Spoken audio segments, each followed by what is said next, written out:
Bus depot ఇవ్వలే, ములుగు జిల్లాలో bus depot ఇవ్వలే. ఇవాళ మేమందరం కష్టపడి పొన్నం ప్రభాకర్ గారు చెప్తే, విచారణ చెప్తే ఇవాళ పెద్దపల్లికి బస్ డిపో ఇచ్చినాం. రేపు రామగుండంలో ఎయిర్పోర్ట్ తీసుకొస్తాం. అభినందించయ్యా, నీ గౌరవం పెరుగుద్ది, నీ తురాయం ఊసిపోదు, నీ కిరీటం ఏం పడిపోదు. 10 ఏళ్ళైనా ఇవాళ హైదరాబాద్లో ఎయిర్పోర్ట్ అన్నాడు వైఎస్ రాజశేఖర రెడ్డి కట్టాడు. 10 ఏళ్ళు నువ్వు ఒక్క ఎయిర్పోర్ట్ అన్న తెచ్చినవా, తేవాలని ఆలోచన చేసినవా? ఆనాడే రామగుండంలో ఎయిర్పోర్ట్కు అన్ని వసతులు ఉండే, ఆదిలాబాదులు ఉండే, వరంగల్ ఎయిర్పోర్ట్ ఉండే, ఉమ్మడి రాష్ట్రంలో మూతబడ్డాయి. తెలంగాణ వచ్చినప్పుడే చంద్రశేఖరరావు గారు అవి తెరిచి ఉండాల్సింది, తెరవలేదు. ఇవాళ కేంద్రంతో కొట్లాడి 4 ఎయిర్పోర్ట్లు అదనంగా తెలంగాణకు తేవడానికి ఇవాళ మేము పట్టుబట్టి సాధిస్తున్నాం. అవన్నీ ప్రగతి పథంలో నడుస్తున్నాయి. నువ్వు ఇవాళ పెద్దపల్లిలో బస్ డిపో, ములుగు జిల్లాలో బస్ డిపో కూడా ఇవ్వలేదు. ఇంతకంటే దుర్మార్గం ఉంటుందా? ఇవాళ నా దృష్టికి రాగానే 15 ఏళ్లలో ఒక్క బస్ డిపో కూడా ఇవ్వలే. మొట్టమొదటి బస్ డిపో ఈ 15 ఏళ్లలో ఈరోజు పెద్దపల్లికి పూర్తి స్థాయి బస్ డిపో ఇచ్చినాం. ఇది కాంగ్రెస్ పార్టీ విధానం. ఇవాళ బస్ డిపోలే కాదు, ఎయిర్పోర్టులు కూడా మీ కూతవేటు దూరంలో వస్తున్నాయి అంటే ఈ ప్రజా పాలనతోనే సాధ్యమైంది మిత్రులారా.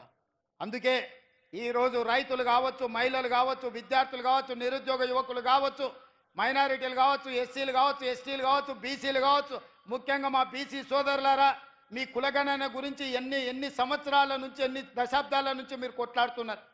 ఇవాళ కాంగ్రెస్ పార్టీ కులగణను 95% పూర్తి చేసుకున్నది.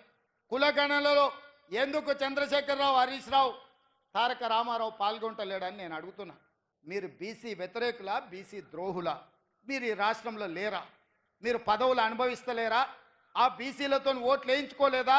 ఈరోజు ప్రభుత్వం అధికారికంగా కులగణన చేపడుతుంటే బీసీ జనాభా ప్రకారం, దామాష ప్రకారం నిధులు ఇవ్వాలి, అధికారం ఇవ్వాలి, వాళ్ళ రిజర్వేషన్లు పెంచాలని కులగణన చేస్తుంటే ఎందుకు చంద్రశేఖరరావు గారు, హరీష్ రావు గారు, తారక రామారావు గారు, సంతోష్ రావు గారు, వినోద్ రావు గారు కులగణనలో పాల్గొంటలేరు?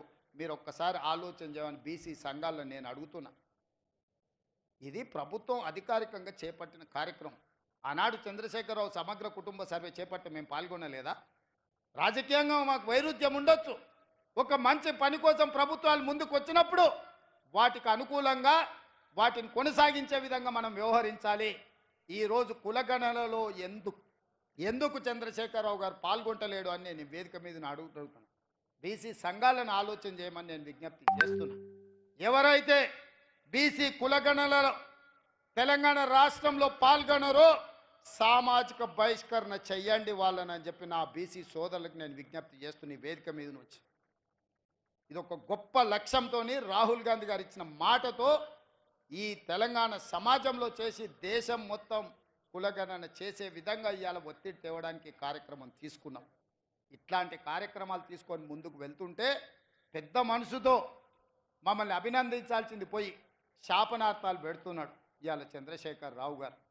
ఏంది ఇది పద్ధత అని నేను అడుగుతున్న వారిని. వారికి అనుభవం ఉంది, వారికి వయసు ఉంది, వారికి చదువుకున్న 80,000 పుస్తకాలని చెప్పుకునే తెలివితేటలు ఉన్నాయి. ఇన్నిట్లకి కనీసం ఈ చిన్న మర్యాద పాటించాలన్న విషయం వారికి అర్థం కావడం లేదా అని నేను వారిని అడుగుతున్నా. అందుకే మిత్రులారా, ఇవాళ ఇంత ఆలస్యమైన ఇంత గొప్పగా మా మిత్రుడు శ్రీధర్ బాబు గారు, స్థానిక శాసనసభ్యులు, కరీంనగర్ జిల్లా ప్రజలు, ఈ పెద్దపల్లి జిల్లాలో